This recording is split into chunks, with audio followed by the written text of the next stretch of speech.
porque en lo profundo está la fuente de la vida. Porque cada día la palabra tiene algo nuevo que enseñarnos. Buscando en lo profundo, un estudio de las Escrituras para vivir en plenitud. Bienvenidos a nuestro programa de hoy. Dirige el pastor Guillermo Cifuentes del Ministerio Internacional Palabra y Vida.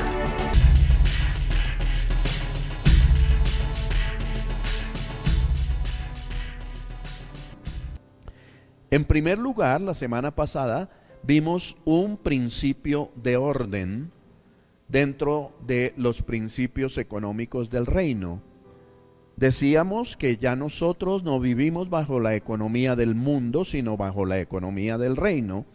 Pero decíamos también que para poder decir que vivimos bajo la economía del reino, tenemos que pensar también que tenemos que ajustarnos a los principios económicos del reino para que la economía del reino también nos toque. Ese primer tema fue primero lo primero. Veíamos que primero se sacrificaba para Dios todo primogénito y que ese primogénito no era propiedad de la persona, sino que ese primogénito le pertenecía a Dios. Vimos que cuando nacía un primogénito que no fuera cordero, este primogénito debía ser redimido. Que no fuera cordero, es decir, que fuera un burro, este primogénito debía ser redimido. Y que era muy importante entonces que se tuviera en cuenta que los primogénitos eran de Dios, pero los que no eran primogénitos de animal puro debían ser redimidos con un animal puro. Es decir, si nacía un burro, no se le podía ofrecer el burro a Dios, sino que se tomaba un cordero y se ofrecía en lugar del burro. Se redimía el burro con un cordero. Es decir, que a Dios no le gusta que le traigamos ofrendas desagradables, no le gusta que le traigamos burros, ¿cierto? Esa ofrenda desagradable. Y veíamos la importancia de que siempre se tenga a Dios primero en todas las cosas. Primero en mi vida, en mi primer minuto, mi primer día, mi primer esfuerzo, mi primer negocio, todo lo primero sea para el Señor. Mi primer inversión, mi primer gasto siempre debe ser para el Señor. Y en eso podemos notar que como iglesia estamos fallando. Porque si estamos hablando de que uno de los principios es que el primer día es para el Señor, estamos viendo también que no se está dedicando ese primer día al Señor. Se están haciendo otras actividades, pero no se le está dedicando el primer día al Señor. Y allí entonces ya hay una afectación y lo que no quisiera yo es que la iglesia tenga que llevar consecuencias por las malas costumbres. Las malas costumbres siempre traen consecuencias. Entonces, si nosotros violamos los principios económicos del reino, vamos a tener consecuencias. Esto no quisiera que me lo tomen como una amenaza ni nada de eso. Es simplemente una enseñanza. Viva bajo los principios para que no tenga que llevar consecuencias. Es básicamente eso. Bien, hoy entonces entramos en nuestra segunda conferencia de principios económicos del reino, y el principio que vamos a ver hoy es un principio de prosperidad. El primero que vimos fue un principio de orden. Hoy vamos a ver un principio de prosperidad. Cuando hablo de prosperidad, no quisiera que me malentiendan, no es que vaya a hablar de la doctrina de la prosperidad, voy a hablar de que todo creyente, todo hijo de Dios, Dios quiere que sea prosperado.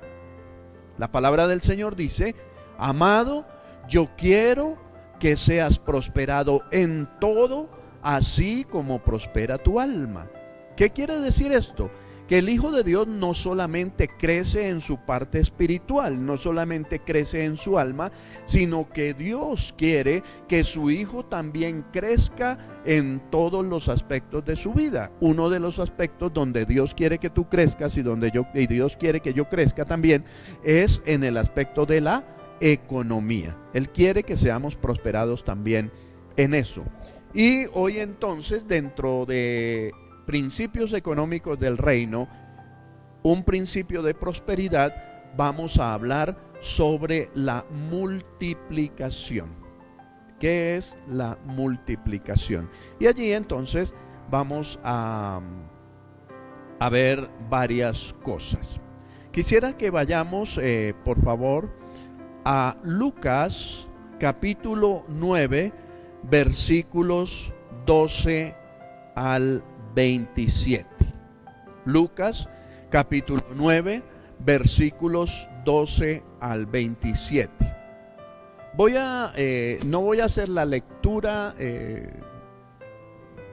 tal cual, sino que voy a relatar la historia. ¿Les parece? Para que vayamos avanzando.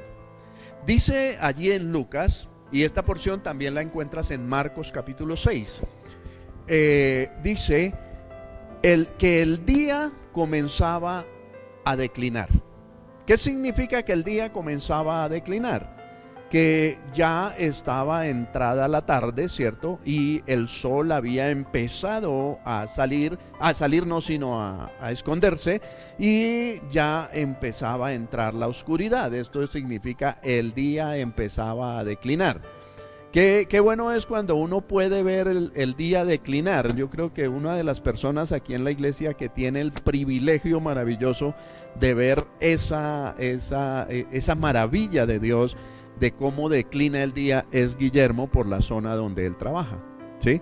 Entonces es ver el sol cómo cómo va bajando, y parece que como que se está escondiendo allá detrás de la tierra, se está escondiendo y empieza a surgir esa oscuridad. Eso es algo muy, yo he tenido la oportunidad de verlo en los llanos, que es donde mejor se puede apreciar aquí en Colombia.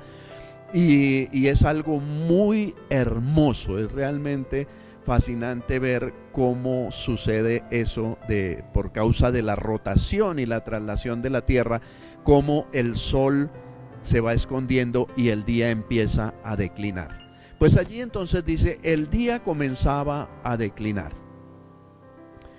Dice que había más o menos allí 5,000 personas. ¿Sí? Pero la forma como los hebreos antiguos contaban a las personas que estaban en una reunión es que ellos contaban únicamente a los hombres. ¿Sí? Entonces, cuando dice allí que había 5,000 personas, está diciendo realmente que había 5,000 hombres. Las mujeres y los niños, por cuestiones culturales, no los contaban. Pero ¿qué sí se tenía en cuenta? Que cada hombre de los que estaba allí representaba una familia. Y esa familia tenía una esposa y tenía unos hijos. Quiere decir que si había 5,000 hombres, vamos a hacer la cuenta que cada hombre de estos tenía su esposa, una esposa, y que cada uno tenía 2 hijos. Estamos hablando entonces aproximadamente de 20,000 personas. Realmente lo que dice la porción es que allí había 20,000 personas. Y los discípulos se dieron cuenta que ya la gente había estado todo el día acompañando a Jesús. La porción inmediatamente anterior a esta relata que Jesús había entrado en esta zona. Él primero había entrado a la zona donde él nació, a la región donde él nació, donde estaban sus hermanos, sus hermanas, la mamá, toda su familia, y muchas personas que lo conocían a él. Pero cuando él entró allá en esa región, entonces la gente empezó a decir, ¿y de dónde sacó tanta sabiduría? ¿De dónde sabe tanta cosa? ¿Acaso no es el hijo del carpintero de aquí de Belén? Y no son sus hermanos y sus hermanas, Jacobo y Andrés y Judas, y no están sus hermanas entre nosotros. ¿De dónde viene a hablar tanta cosa? Mire cómo es tremendo. Y Jesús entonces hace esa afirmación tan contundente que dice, no hay profeta sin honra en su propia tierra. Y esto suele suceder. Las personas que más lo atacan a uno, las personas que más dudan de las cosas que Dios hace a través de nosotros, son la misma familia. Yo experimento eso. La misma familia duda de lo que Dios hace, y la misma familia ataca lo que Dios hace. A Jesús le había pasado esto, y dice que allí en esta región Él no hizo muchos milagros, hizo pocos milagros allí en esa región, pero la razón por la que hizo pocos milagros fue por causa de la duda, de la falta de fe de la gente de esa región. Ahí lo dice la Escritura. Entonces Él se traslada y le dice, le empieza a ir al otro lado, y muchos de los que creían con Él entonces empezaron a caminar con Él, y llegaron allí a la región, y Jesús estaba enseñando, y esta gente estaba allí atenta a lo que Jesús estaba haciendo. Pero llega un momento en que yo noto en la lectura que no fue la gente la que se aburrió, sino los mismos discípulos de Jesús empezaron con un comentario allí. Entonces los discípulos dijeron, oiga, está como tarde, ya la noche va a caer y Jesús sigue ahí predicando, ¿qué hacemos? Y esta gente ya debe tener hambre, ¿y dónde se van a quedar? ¿Cierto? Y entonces ellos van y le manifiestan eso a Jesús, le dicen, Señor, la gente se está cansando, el mensaje ya está largo, la gente se está cansando, y ya el sol se está ocultando, no hay nada que comer, y ¿dónde vamos a alojar a toda esta gente? Lo mejor es que cierre el servicio, que acabe la prédica. Y entonces Jesús les dice, sí, la gente tiene hambre. Sí, Jesús le dice, pues denle ustedes de comer. Mire qué respuesta tan tremenda la de Jesús. ¿Ustedes se dieron cuenta que la gente tiene hambre? Denles de comer. El hambre se calma con comida. Entonces denles de comer. Y sus discípulos entonces dijeron, pero Señor, ni siquiera con 200 denarios de pan podríamos alimentar a toda esta gente. Y dice la Escritura que así piensa la gente que siempre anda analizando los costos. ¿Sí? Así piensa la gente que siempre piensa en costos. Y eso sucede frecuentemente en una iglesia. Cuando uno lanza una propuesta, cuando uno lanza un programa, cuando uno lanza alguna cosa, siempre hay personas que piensan en los costos. Hay otras personas que dicen, uy, pastor, sí, vamos para adelante, no hay problema, arranque, hagámosle, que yo sé que el Señor va a proveer lo necesario, y yo sé que el Señor me va a usar a mí para poder ayudar con la provisión que se necesita. Pero hay otras personas que dicen, uy, pastor, pero ojo, porque eso debe ser costoso, eso de pronto nos sale muy, muy costoso. Y eso le pasó a los discípulos allí, ¿cierto? Entonces, pero Señor, ¿cómo le vamos a dar de comer a toda esta gente si seguramente nos va a salir muy costoso darles de comer? Y ante la respuesta de los discípulos, entonces Jesús les dice, díganle a la gente que se hagan en grupos de a 50 y que se recuesten. A Jesús no le preocupaba el tema. Sus discípulos sí estaban preocupados, pero Él no estaba preocupado. Recuéstenlos en grupos de a 50. Y yo me imagino que los discípulos dirían, pero ¿y ahora en grupos de a 50? ¿Cómo para qué? ¿Cierto? Y bueno, entonces ellos sin embargo hacen caso de lo que Jesús les estaba diciendo y ponen la gente en grupos de a 50. Y Jesús les dice que hay de comer. Y entonces los discípulos le dicen, Señor, solamente tenemos 5 panes y 2 peces. Y con 5 panes y 2 peces no se alimentaría una multitud tan grande. Seguramente con el apetito que tenemos algunos de nosotros no alcanzaría ni para uno, ¿cierto? 5 panes y 2 peces. Pero Jesús les dice: tráiganmelos. Los discípulos traen esos 5 panes y esos 2 peces y se los entregan al Señor. Y el Señor los toma y dice la porción que Él los toma y los bendice. ¿Qué fue lo que hicieron los discípulos?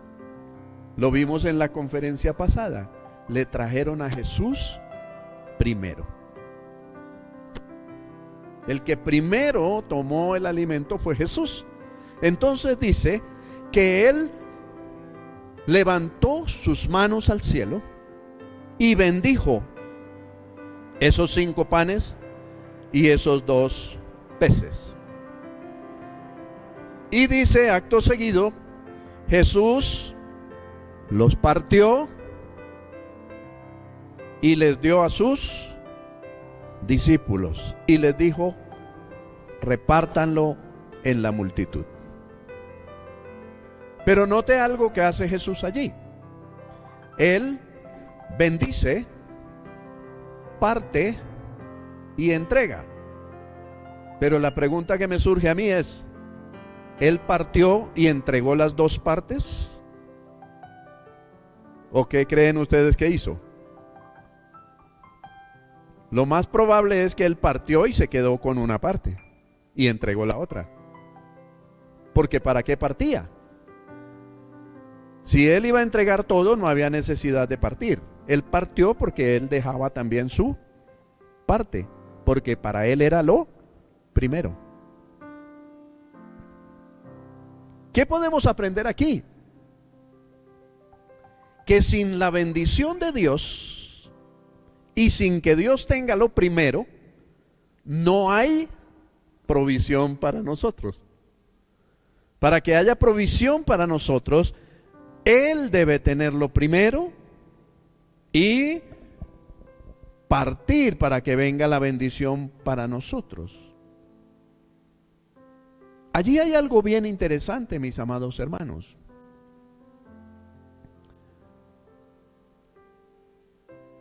Y es que solo lo que se da se puede multiplicar. Ellos le dieron a Jesús. Ellos entregaron al Señor. Y una vez entregaron, Él bendice y les entrega para que la bendición sea multiplicada. Jesús tenía muy claro que sin la bendición de Dios era imposible que viniese multiplicación para la gente. Y dice que los discípulos entonces toman lo que el Señor les entregó. Y los discípulos parten y le entregan a la gente. Y la persona que recibe parte y le entrega al siguiente. Y el siguiente parte y le entrega al otro. Y el otro parte y entrega, parte y entrega, parte y entrega, parte y entrega. Y dice que al final, después de que todos habían recibido y todos habían partido, entonces sobraron 12 cestas de pedazos. Pero el secreto de la multiplicación está en 2 cosas. Número 1, dar para el Señor. Y número 2, dar también para otros. Allí es donde hay multiplicación. Escúcheme, en el diezmo hay bendición, lo vimos la semana pasada. En el diezmo hay bendición, pero en el dar hay multiplicación. Ahora, ¿el diezmo para quién es? Para Dios, para su casa. El dar ya es hacia otras personas. Ahora, ¿a cuántos les gusta dar? ¿cierto? ¿Y cuántos han tenido bendición en el dar? La bendición no está solamente en el diezmo, la bendición también está en el dar. Y entonces aquellas personas que dicen que quieren darle a los pobres, claro que sí, dele a Dios primero. ¿Para qué? Para que Él bendiga, ¿cierto? Y lo que Él le da a usted, ahora sí pártalo y entregue para que usted reciba la multiplicación. Por eso hay personas que no reciben esa multiplicación, porque no son hábiles en el dar, ¿cierto? Son más amarrados que la cabeza de un árabe, ¿cierto? Bendición de dar. El multiplicar o la multiplicación tiene una proporción directa con la generosidad, con el dar, con el poder bendecir a otros, pero debe estar antecedido de haber dado lo que le corresponde a Dios. Por eso, cuando usted en la iglesia diezma, usted es bendecido. Pero cuando usted ofrenda, sus finanzas son multiplicadas. Ahora, ¿qué es lo que nosotros anhelamos? ¿Quedarnos solamente con la bendición o llegar a la multiplicación? ¿Cierto? Es mucho mejor la multiplicación. Y en la medida en que mis finanzas son multiplicadas, yo tengo la oportunidad, yo tengo la opción de poder dar también a otros. Pero muchas veces el dar se queda frenado cuando ponemos duda. Note lo que le sucedió a los discípulos. Dios estaba probando su fe. Les estaba diciendo, la gente tiene hambre, o Jesús más bien les estaba diciendo, la gente tiene hambre, denles de comer. Pero ellos, ¿y con qué? No nos alcanzaría para darle a todos. ¿Por qué? Porque la duda siempre se antepone para que nosotros creamos que en el dar no hay bendición, que en el dar no hay multiplicación. Pero los que hemos tenido la experiencia de dar, entendemos por qué Dios nos pide eso. Los que hemos tenido la experiencia de poder proveer para otros, entendemos que hay bendición en el dar, que en el dar hay multiplicación, no solo bendición. El que da puede alcanzar esa libertad financiera, porque Dios empieza a multiplicar sus finanzas. Y hay una cosa que tenemos que ver aquí. El diezmo implica devolver. ¿Por qué digo yo que el diezmo es devolver? Porque Dios estableció que la primicia o el diezmo, lo primero era de Él. Y si es de Él, cuando yo lo entrego, no le estoy dando, lo estoy devolviendo. ¿Sí? Vamos a suponer que yo aquí, no sé, Juan Carlos viene y me dice, pastor, necesito $1,000,000. Y yo le digo, claro, Juan Carlos, mira, te los presto. No son de Juan Carlos, son míos, porque solamente están prestados, pero siguen siendo míos. Y a los 5 meses entonces viene Juan Carlos y me dice, pastor, usted ha sido tan buena gente conmigo, ha sido tan especial, usted ha sido tan cariñoso y tan amoroso conmigo, que voy a regalarle este $1,000,000. ¿Realmente me lo está regalando? No, me lo está devolviendo. Me lo está devolviendo. Entonces, cuando yo doy el diezmo, que es de Dios, lo único que estoy haciendo es devolverle a Dios lo que es de Dios. Y no puedo decir que yo le estoy dando a Dios, porque eso es de Él. ¿Cuándo puedo decir que le doy? Cuando doy de mi provisión. Entonces el acto de Juan Carlos era, pastor, le devuelvo su $1,000,000 y lo quiero tanto que le voy a dar 500,000 más. Ahora sí me dio 500,000, me devolvió 1,000,000 y me devolvió 1,000,000 y me dio 500. Pero note que muchas veces estamos confundidos en eso, porque no comprendemos que diezmar es simplemente devolver y que dar es un acto que nos lleva más allá de la obediencia. Damos un paso de la obediencia a la generosidad. Una cosa es ser obediente y otra cosa es ser generoso y dar. Ahora, usted dirá, uy, pero ¿cómo así, pastor? Entonces, ¿cómo hago?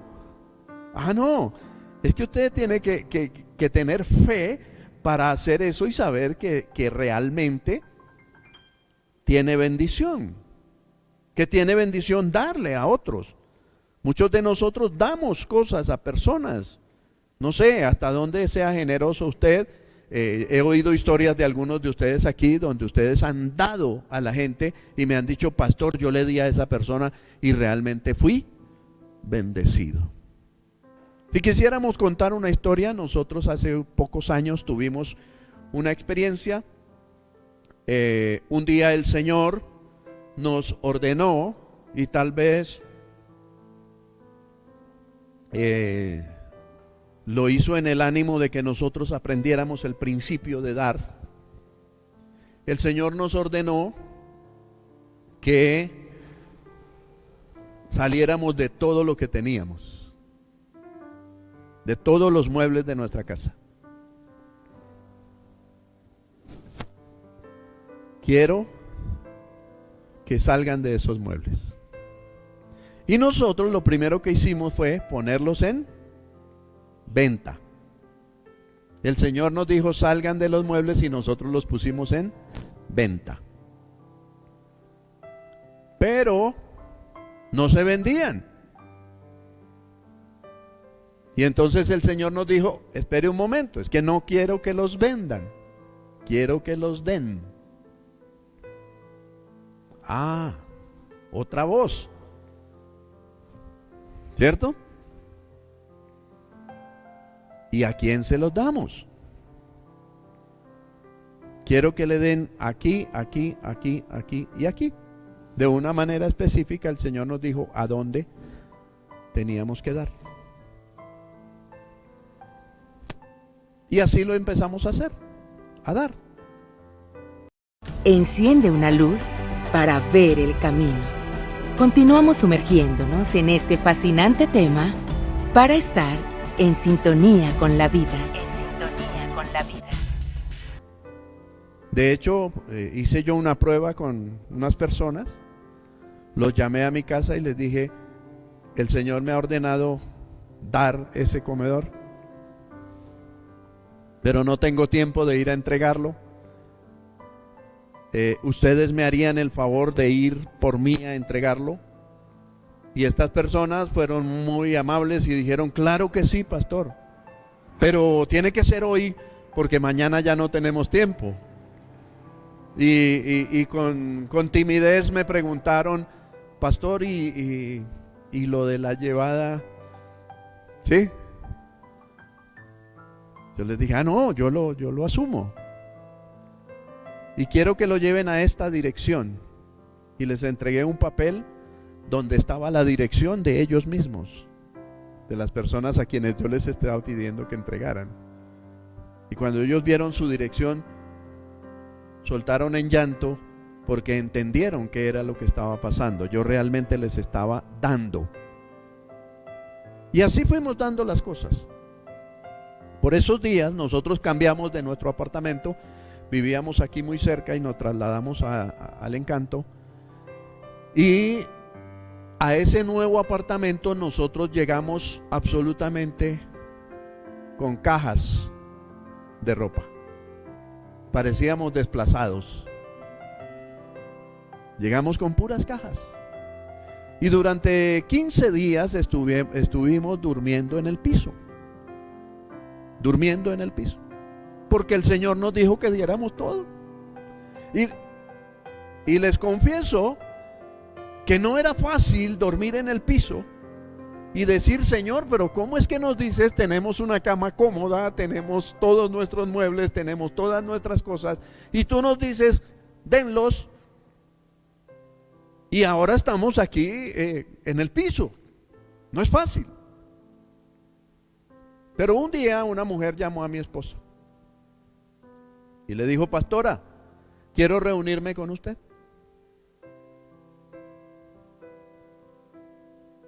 La citó por allí en el norte, la invitó a almorzar.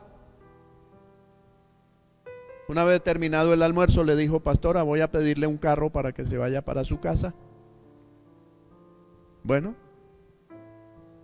y antes de llegar el carro, esta mujer sacó de su cartera un paquete y le dijo, abra el bolso, pastora. Mi esposa abrió el bolso, ella metió el paquete en el bolso de mi esposa y le dijo, el Señor me pidió que le diera esto, que usted sabe para qué es. Aquí está mi esposa que no me deja mentir. El Señor me pidió que le diera esto, que usted sabe para qué es. Mi esposa se fue en el carro y cuando llegó a la casa destapamos el paquete. Podía ser un perfume, podía ser un juego de cucharas, podía ser cualquier cosa, podía ser. Pero cuando destapamos el paquete, era dinero, en una muy buena cantidad de dinero. Y como el Señor había dicho que ya sabíamos para qué era, pues nosotros no teníamos sino que mirar a nuestro alrededor y saber para qué era. Con ese dinero volvimos a amoblar nuestro apartamento. La bendición de dar. Ahora, ¿fuimos nosotros los únicos bendecidos? No, la persona que se dejó usar del Señor para darnos a nosotros también recibió bendición. Y quien haya proveído para esa persona también recibió bendición. ¿Ahora me está entendiendo usted dónde está el principio de la multiplicación? Multiplicar tiene que ver con dar. Escúcheme, iglesia. El milagro de la multiplicación no se dio en las manos de Jesús. Nos han dicho, nos han enseñado que el Señor multiplicó los panes y los peces. Pero yo encuentro en la lectura que lo que me dice ahí es que Él únicamente bendijo los panes y los peces. Él bendijo los panes y los peces. Y el milagro realmente se dio en las manos de la gente. Realmente el milagro se dio en las manos de los discípulos y en las manos de la gente. Entonces, cuando ellos iban partiendo y iban dando, la bendición se iba multiplicando. Y en la medida en que la bendición se iba multiplicando, muchos más iban recibiendo bendición al grado que sobró. Entonces es importante que nosotros entendamos que los milagros de multiplicación no se dan arriba, sino aquí entre nosotros. Y que cuando nosotros somos generosos en el dar, entonces recibimos milagros de multiplicación. Ahora, yo no sé, no puedo saberlo desde aquí, ¿cuántos anhelan que sus finanzas se multipliquen?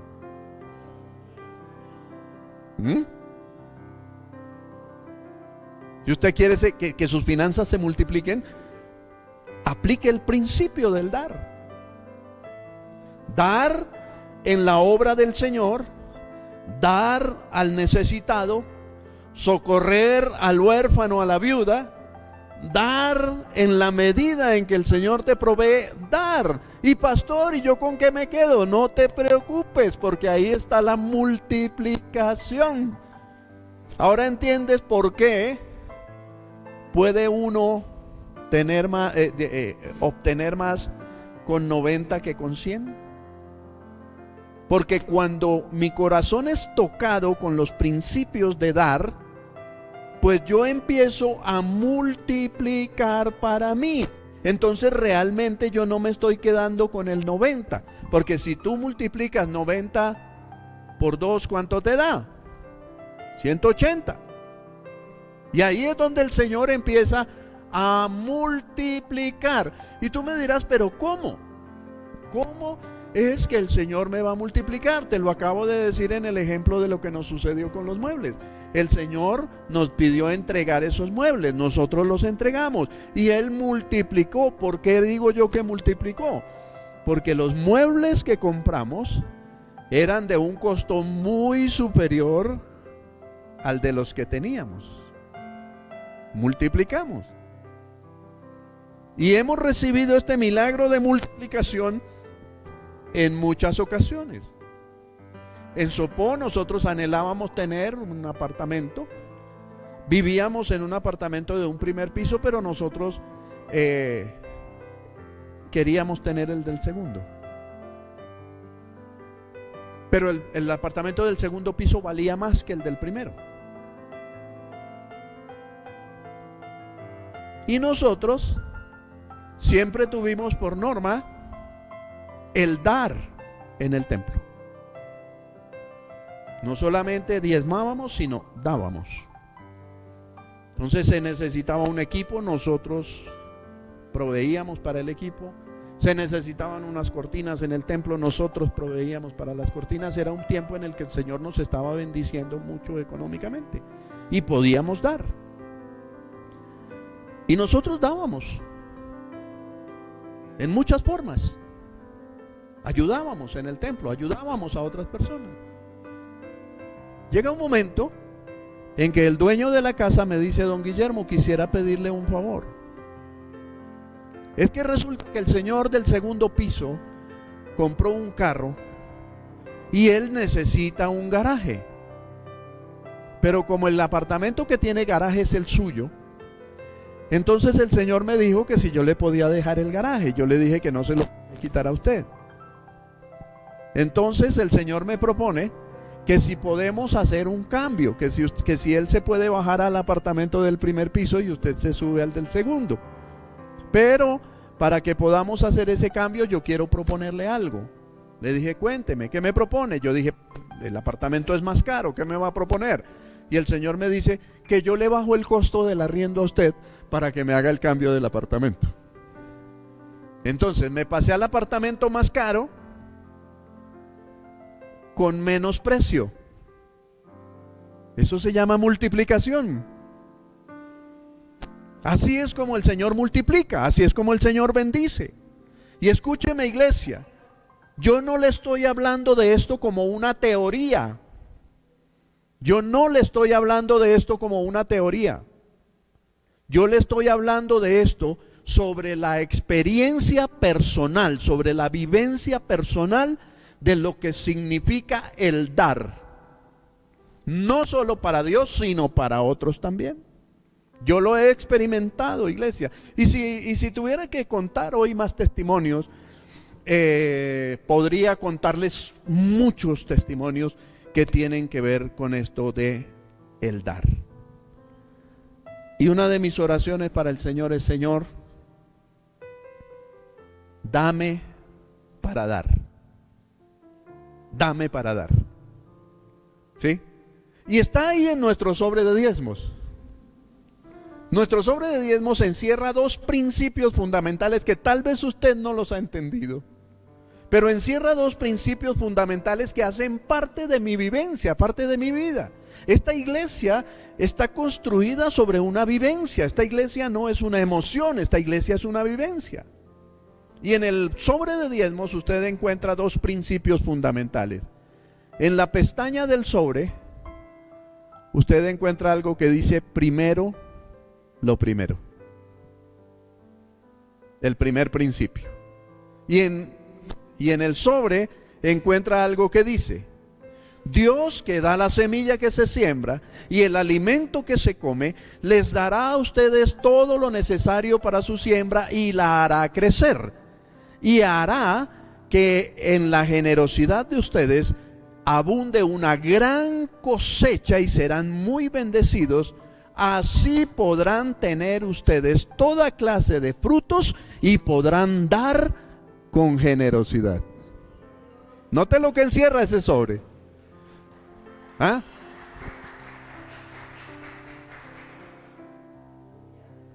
Esta iglesia no es una casualidad, hermanos.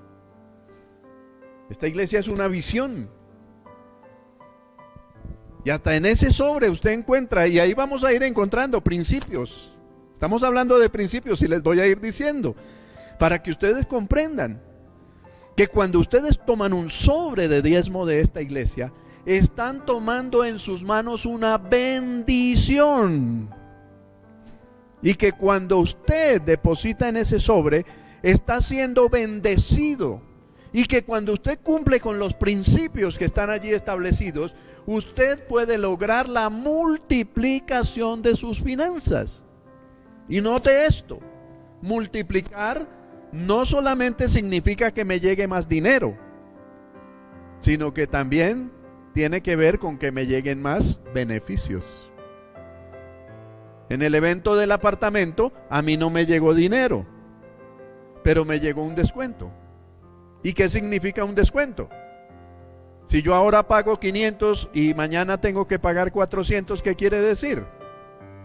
Que en mi bolsillo se quedaron 100. Estoy multiplicando. Eso es multiplicación. Cuando terminemos este ciclo de prédicas, para que se vayan preparando, la última conferencia de este ciclo de prédicas la van a hacer ustedes. Esa no la voy a hacer yo. Ese día ustedes van a pasar aquí al frente y van a dar testimonios. Vayan preparando los testimonios. Y van a dar testimonios de su experiencia personal en cumplir, en obedecer y en dar. La siguiente conferencia que tenemos es la prueba del corazón. Cómo Dios prueba nuestro corazón con respecto a las finanzas. Y yo sé que muchos tenemos también testimonios que tienen que ver cómo Dios probó nuestro corazón respecto a cómo manejamos nuestras finanzas. Mi amado hermano, si decimos que el milagro de la multiplicación se da en las manos de los discípulos, lo que realmente estamos diciendo es que si hoy esperamos un milagro de multiplicación en nuestras vidas, debemos ser diligentes en el cumplimiento de este principio. Creo que se fueron los hermanos. ¿Amén se fueron? ¿O amén están aquí?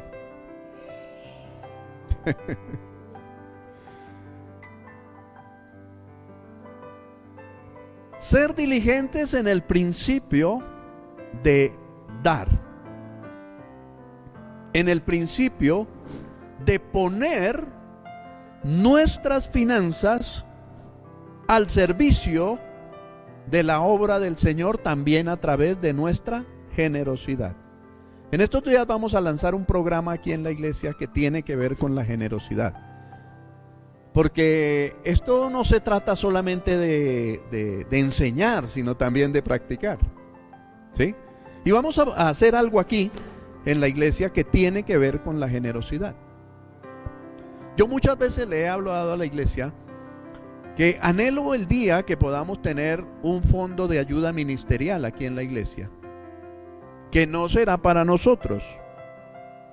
Ese fondo de ayuda ministerial debe ser para esos pastores por allá de esas zonas apartadas que yo creo que usted conoce, Guillermo.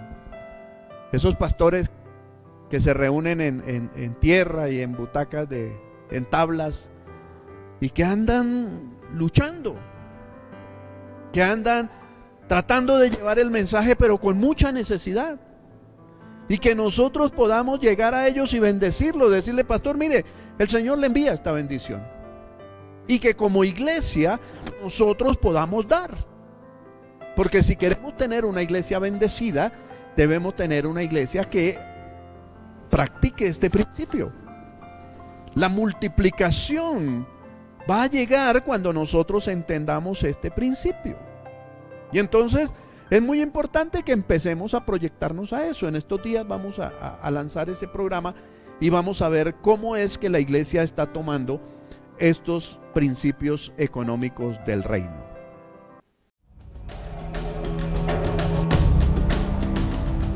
Toma del agua que sacia al alma sedienta. A continuación, las conclusiones de esta nueva visita a lo profundo. Miren esto. El Señor Jesús en el Evangelio de Mateo habló sobre algo que se denomina en algunas versiones de la Biblia el siervo fiel o la parábola de los talentos. ¿Qué fue lo que dice el Señor Jesús allí?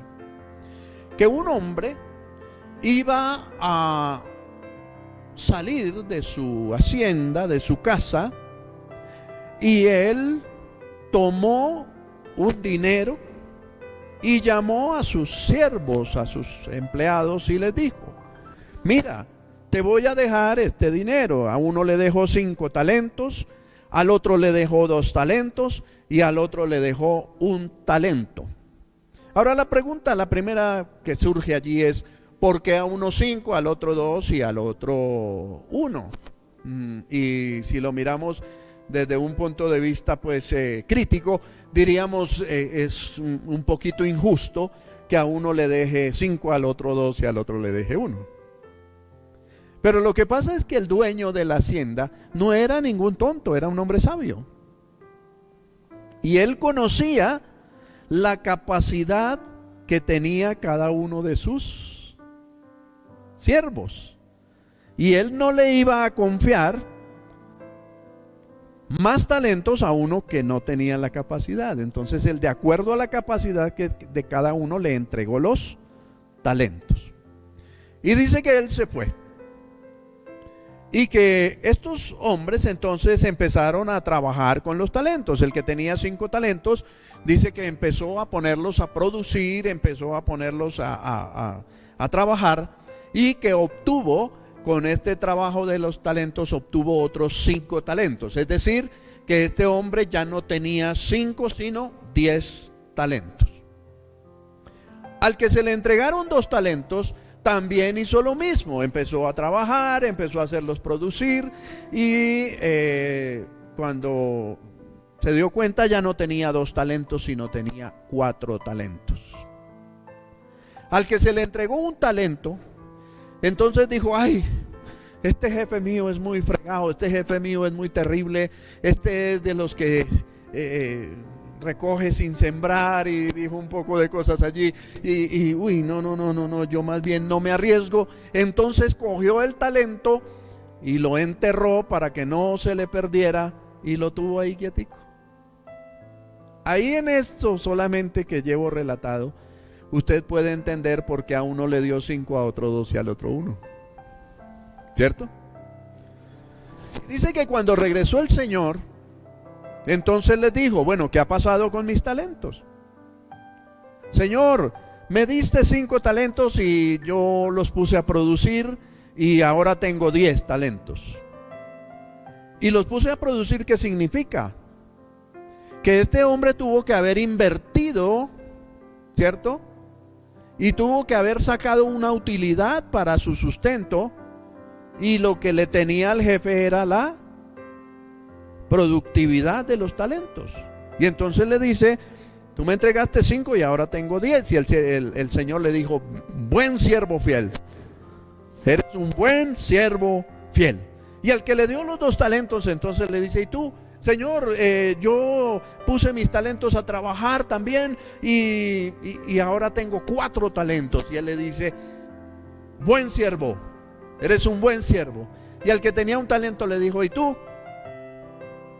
Señor, tuve miedo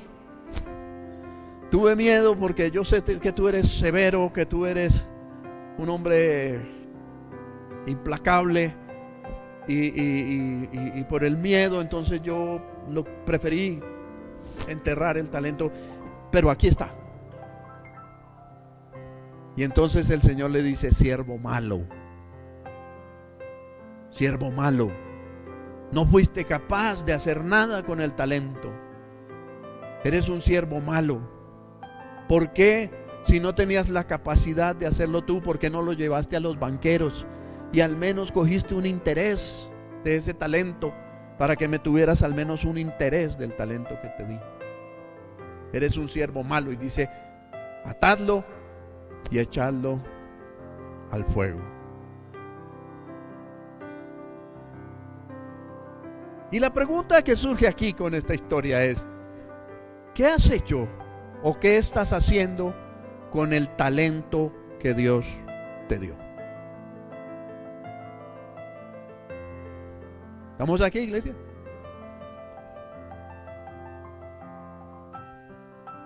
¿Qué estás haciendo con el talento? Ahora, ¿cuál ha sido el talento que Dios te dio? Te dio una habilidad para los negocios, te dio una habilidad para las empresas, te dio una habilidad para producir economía.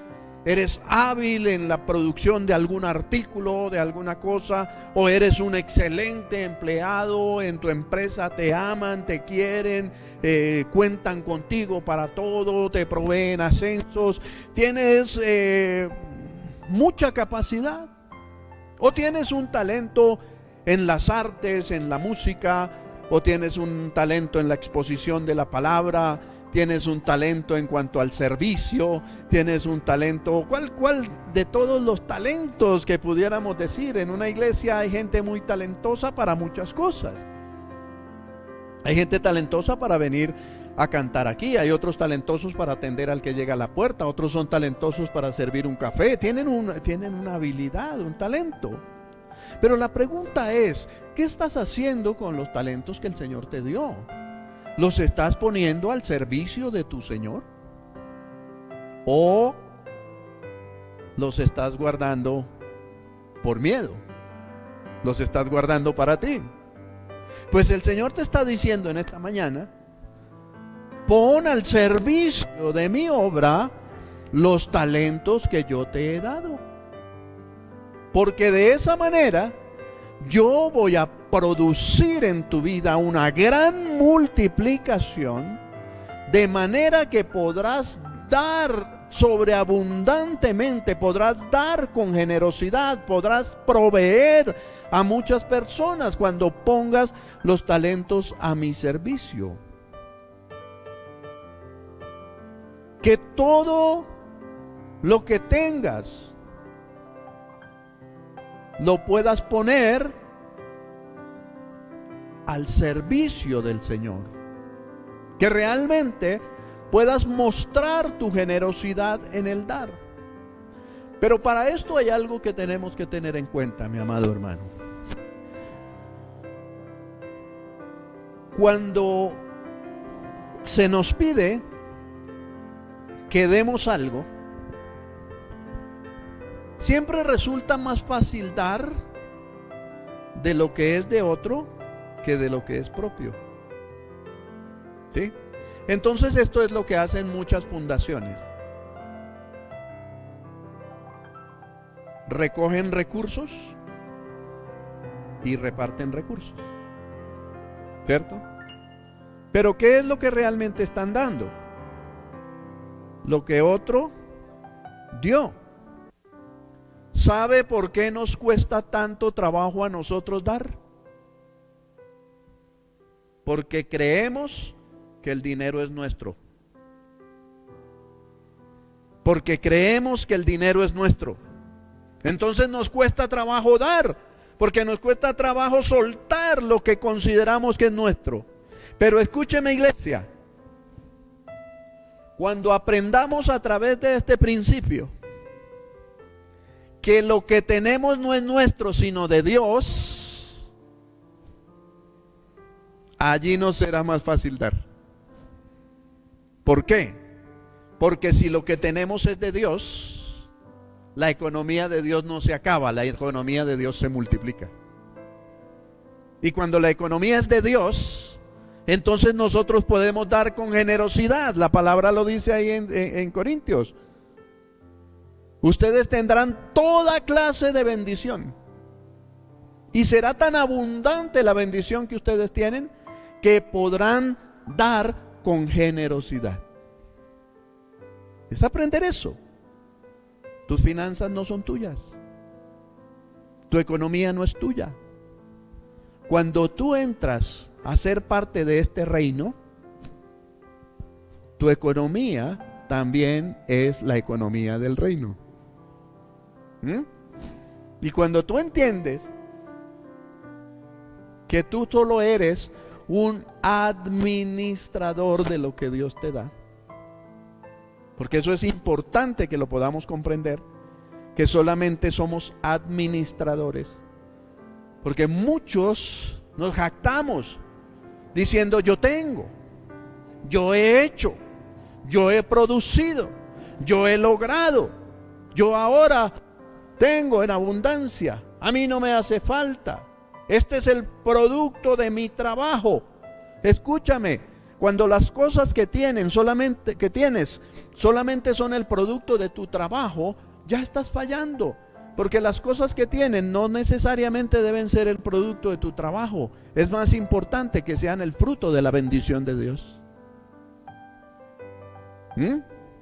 Lo que tienes es el fruto de la bendición, no el producto de tu esfuerzo. Cuando nosotros creemos que las cosas que tenemos son el producto de nuestro esfuerzo, allí tenemos dificultades. Es importante que entendamos, hermanos, que no es el producto de nuestro esfuerzo, sino el fruto de la bendición. Voy a cerrar con algo importante. Una de las cosas que nos ha impactado a nosotros fuertemente en nuestra vida.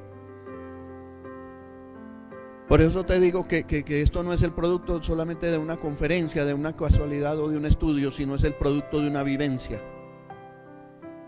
Porque si esto fuera solo una conferencia, pues no tendría sentido. Es el producto de una vivencia. Por eso hoy he hablado varios testimonios nuestros. Porque es más fácil comprender las cosas cuando las vemos desde la perspectiva de lo que le ocurrió a alguien que de lo que alguien leyó. Una de las épocas en la que nosotros como familia hemos consumido mayor cantidad de carne es cuando estábamos en un momento económico apretado. ¿Y a quién se le ocurre eso? Están apretados en la economía, pues arrocito y tajadas, ¿cierto? Pero ¿quién cree que en un periodo de crisis económica es cuando más carne se puede comer?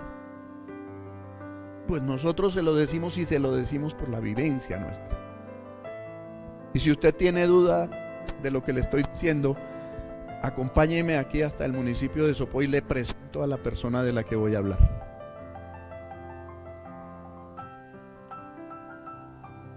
Era un momento bien difícil, un momento complicado.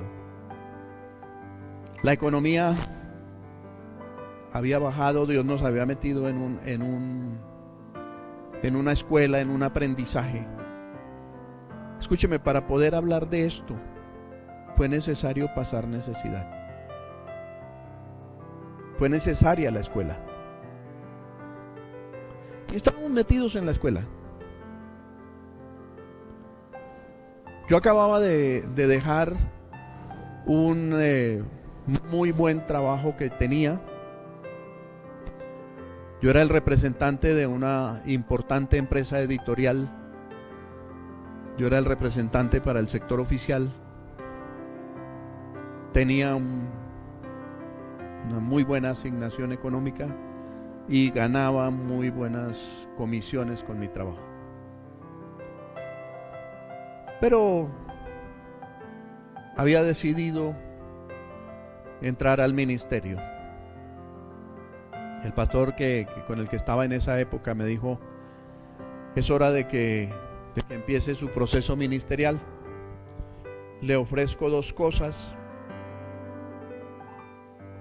que entre otras no sé cuántos de ustedes se vendrían a trabajar con esta iglesia por el ofrecimiento que me hicieron a mí. El pastor me dijo: le ofrezco trabajo y le ofrezco dependencia de Dios. Y yo le dije: con eso es suficiente. Y empecé a trabajar. Con algunos ahorros que teníamos logramos sostener la economía un tiempo, pero luego vino ese periodo de crisis difícil, ese periodo de aprendizaje. Aunque tenemos que reconocer que los hermanos de esta iglesia nos bendecían.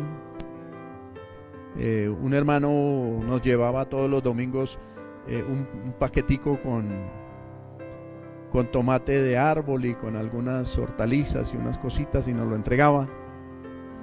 Otro hermano nos llevaba un garrafoncito de leche y unas arepas deliciosas que ojalá las pudiéramos volver a comer, deliciosas. Y nos llevaban y nos bendecían, pero la cosa estaba apretada. Luisa no había nacido todavía, apenas estaba en gestación. Ella no se dio cuenta del tema, porque entre otras ni siquiera teníamos claridad de que Marta estaba embarazada. Yo pensé que tenía una afección en su estómago, y la afección pues era un embarazo. Yo estaba equivocado, no era una afección, era un bebé en gestación. Y llegó un día, después de que nosotros podíamos dar en la iglesia, podíamos darle a otras personas, podíamos comprar, podíamos tener una estabilidad económica. Llegó un día en que no había materialmente que comer. Y le dije a Marta: vamos a visitar a mi tía, que normalmente en una visita, aunque sea un tinto, le dan a uno, ¿cierto? Y nos fuimos a donde una tía mía ahí que vivía cerca. Y llegamos y la viejita muy atenta, muy querida, pero ya un poquito enferma. Entonces nos dio lo único que tenía para dar, que fue un yogur, y ella le picó banano al yogur y nos dio. Pues se ha enfermado Marta terriblemente con ese yogur y banano. Se ha enfermado terrible, entonces resultó más tremenda la bendición que la misma situación, porque ahora ya no solo en mala situación con hambre, sino enferma, ¿cierto? Difícil, la cosa estaba muy complicada. Y un día le dije yo a Marta, le dije: amor, ¿por qué no vas donde Charlie y le dices que nos dé una librita de carne o media libra de carne y que luego se la pagamos?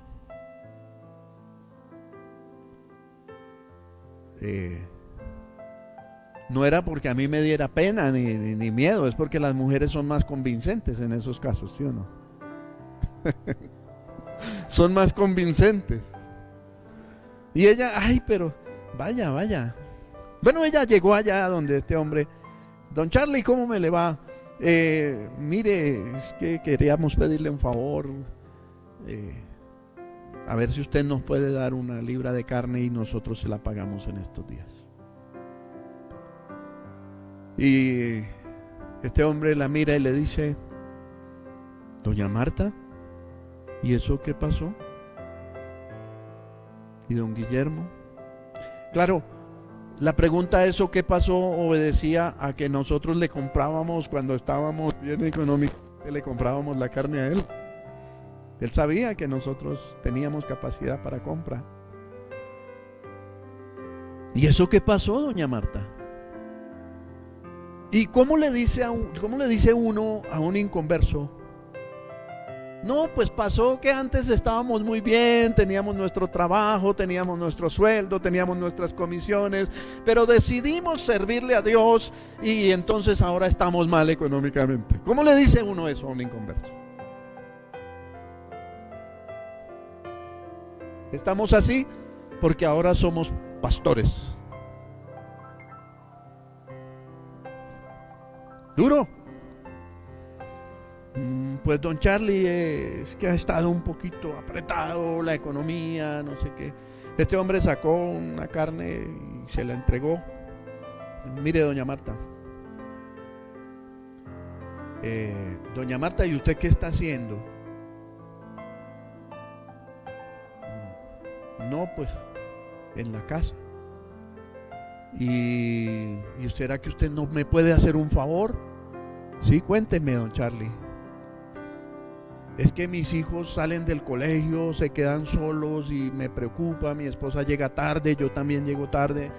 Nos preocupa que estén tan solos. ¿Será que usted no puede, cuando recoja a su hijo, que Juan estaba pequeño todavía, cuando recoja a su hijo, ¿será que usted no puede recoger a mis hijos? Ah, no, los niños de él tenían ruta. Le dijo, usted no puede desplazarse a mi casa y me ayuda a cuidar los niños y me les ayuda con las tareitas y pues lleve a su hijo y que haga de una vez las tareas con ellos y pues yo le reconozco una platica. Ah, sí, claro. Pues en esa situación, ¿quién va a rechazar una oportunidad de conseguir dinero? Sí, claro, don Charlie.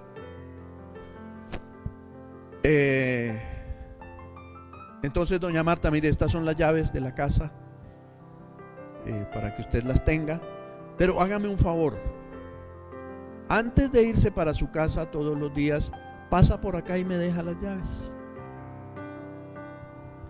Se veía natural el asunto, ¿cierto? Pero pasa por aquí y me deja las llaves, tenía una razón.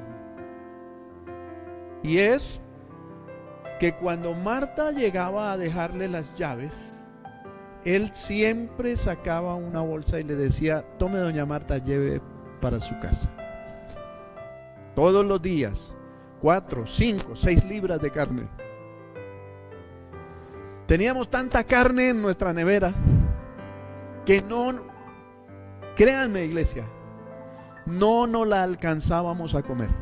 Era demasiada carne, no podíamos comer tanta carne. ¿Qué hacíamos entonces? Bendecir a otras personas. Tome, lleve, ¿cierto? Pase por la casa y lleva una carnecita. Parecía que nosotros fuéramos muy adinerados, teníamos mucho dinero para tener la nevera llena de carne y era un momento de crisis, era un momento de dificultad. Y usted me dirá, ¿y qué tiene que ver eso, pastor, con el principio de dar? Yo di tiempo, yo di esfuerzo, yo di entrega para la obra del Señor y el Señor multiplicó la comida de mi casa.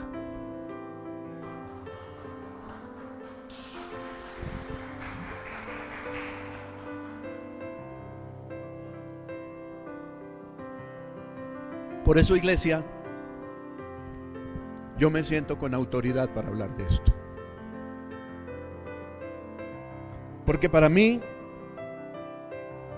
los principios económicos del reino no son una teoría, son una vivencia.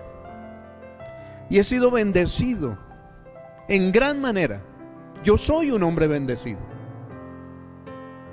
Y aunque muchas veces falta, y créanme que a veces cuando uno ve la situación de la iglesia, uno alcanza a preocuparse. Porque les decía en esta semana, una cosa es el pastor en el púlpito y otra el gerente en el escritorio. Porque el pastor aquí en el púlpito habla de fe, habla de la palabra. El gerente en el escritorio cuenta las ofrendas y hace presupuestos y financia la iglesia. Una cosa es el pastor aquí hablando y otra cosa es el pastor gerenciando. Y a veces uno ve las cosas difíciles. Pero ante esas situaciones siempre le he dicho al Señor: Señor, tú tienes el control de todo. Y hasta hoy no nos has dejado en vergüenza. Y sé que no nos dejarás.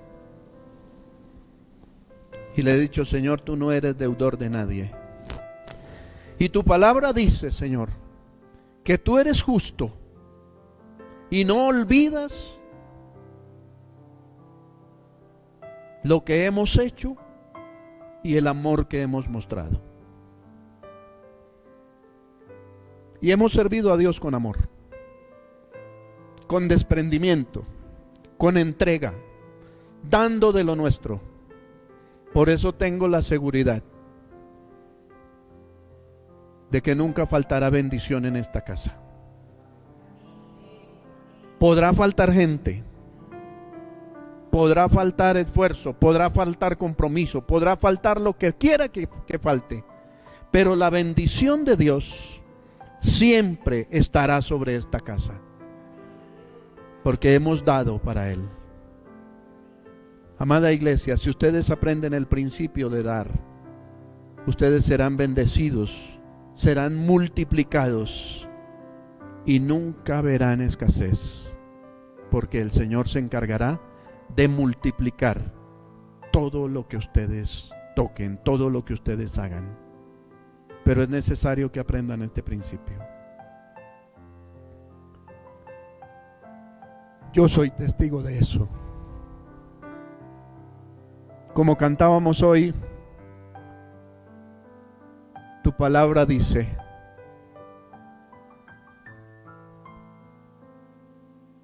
que tú oyes el clamor del quebrantado, ¿cierto? Tu palabra dice que tú provees, que tú no has fallado. Tu palabra dice que habrá multiplicación. Y hoy puedo decir, iglesia, y los que están aquí presentes saben por qué voy a decir lo que voy a decir. Hoy puedo decir que este es un día de victoria, que este es un día de bendición, que este es un día de gloria, y que el que estuvo aquí y escuchó esta palabra y creyó en lo que le estoy diciendo, podrá tener bendición y multiplicación. Multiplicación. Porque Dios quiere que más que bendecidos recibamos multiplicación de Él. Y aunque haya momentos duros, aunque haya momentos difíciles, no podemos perder de vista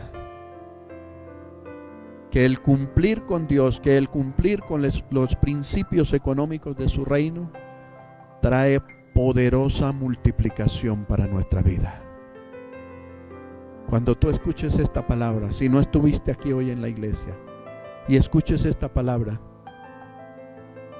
quiero que medites sobre algo. Dos cosas. Primero lo primero. Y el dar. Si tú puedes creer lo que te estoy diciendo, serás grandemente bendecido. Esto no te lo dice un conferencista, esto te lo dice una persona que lo ha tenido que vivir. Y los testimonios que hoy he dado son verídicos, son ciertos, son comprobables. Y muchos más que esos tenemos en nuestro ministerio, en nuestra vida, que muestran que verdaderamente lo que dice la palabra de Dios es cierto. Que la palabra del Señor promete bendición y provee bendición. Y que podemos danzar en la presencia del Señor, sabiendo que todas nuestras cargas están puestas en Él. Sabiendo que Él tiene el control de todas las cosas. Sabiendo que Él no es mentiroso ni deudor de nadie. Y que cuando su palabra dice que Él provee, que Él da a manos llenas, que Él multiplica, es una verdad. Pero está en tus manos el creerlo o no. Está en tus manos el hacerlo o no. Está en tus manos el decirle a Dios: Señor, yo creo en lo que tú dices, y porque creo lo voy a hacer. O está en tus manos decirle: Señor, yo la verdad no lo creo. Tú decides qué quieres tener. Dios quiere entregarte todo. Dios quiere bendecirte y multiplicar. Pero tú decides si quieres recibir la bendición y la multiplicación, o si quieres quedarte con tus conceptos. Volveremos a sumergirnos en una próxima ocasión. Si tienes comentarios o deseas ponerte en contacto con el pastor Guillermo Cifuentes, te invitamos a escribirnos al correo electrónico palabrayvidaic@hotmail.com, Facebook Palabra y Vida Iglesia Cristiana, Twitter @Palabra y Vida IC, Instagram Palabra y Vida IC, y síguenos en nuestro canal YouTube Palabra y Vida Radio.